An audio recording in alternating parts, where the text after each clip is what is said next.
Hello, my name is Dan Cornelius, and I'd like to thank you again for visiting my website. This Prepress tip is about color separation using Photoshop spot channels on items that have been embedded in Illustrator.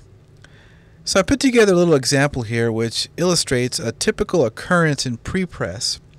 The client has supplied us with a file which they would like to have separated as a black and a Pantone red 186. However, this big red box which they would like separated as a Pantone is actually an embedded Photoshop image.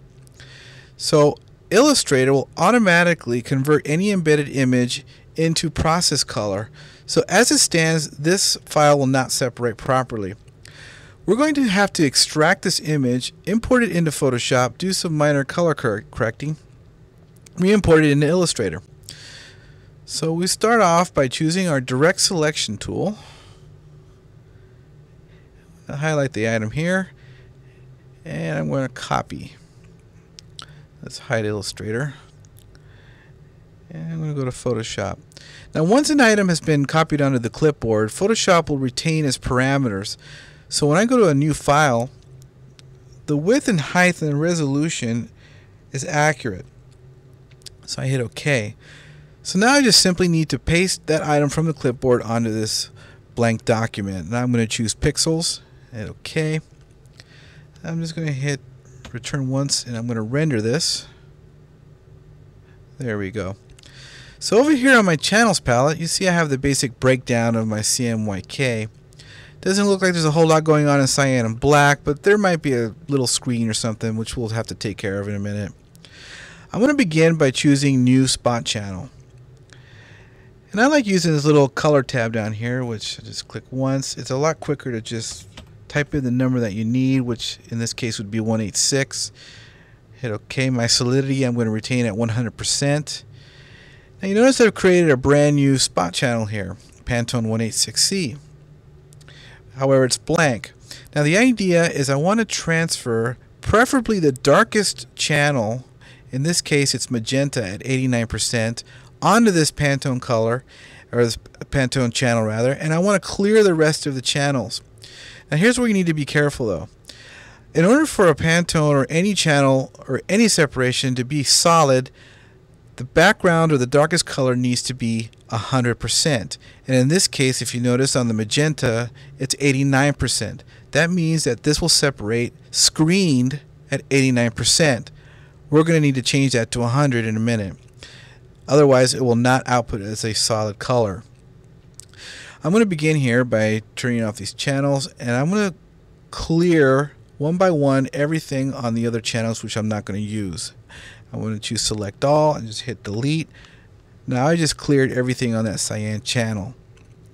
I'm going to skip over magenta and go straight to yellow, clear that, and black, and clear all the items on that channel. Now I'm going to go back to my magenta, and once again we're at 89%. We need to make this 100% for this to be a solid. So I'm going to do that by going to my curves, and my input was 89, the darkest area, and I want that to be 100. So now I hit OK. Now the background in every dark area in here is at 100%, so everything will output as a solid. I simply need to copy this now and transfer it onto my Pantone channel. So I hit copy, choose my Pantone channel, and now I'm going to paste into. This retains the exact position as it was in the magenta channel. There we are. Now we need one more step. That's to clear everything from the magenta channel. It's just a proper pre-press procedure. It's not entirely necessary, but I like to do it just to make everything clean. So now the only thing that I have available, the only channel that has any action to it, is the Pantone channel. So this is now ready to be saved.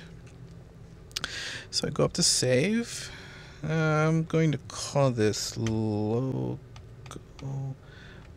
186, and I'm going to save that into my links folder. And a Photoshop format is fine. You can save it as either a Photoshop, DCS, or an EPS file to retain that Pantone channel. So let's hide that, and let's go back to our Illustrator file. Now I simply need to relink that new Photoshop file into this Illustrator document. So I'm going to go up here to my relink, and I'm going to locate that file which was in my links folder. There it is, logo 186. I'm going to flatten layers for size purposes, and voila, you notice that the color changed a little bit. But more importantly, if you notice on your swatches here, there is a new color. It's the Pantone 186C, which was the spot channel we just created. This is an indication that this color will now separate properly as a red and a black. Thank you very much for watching this tip, and I hope it comes in handy for you.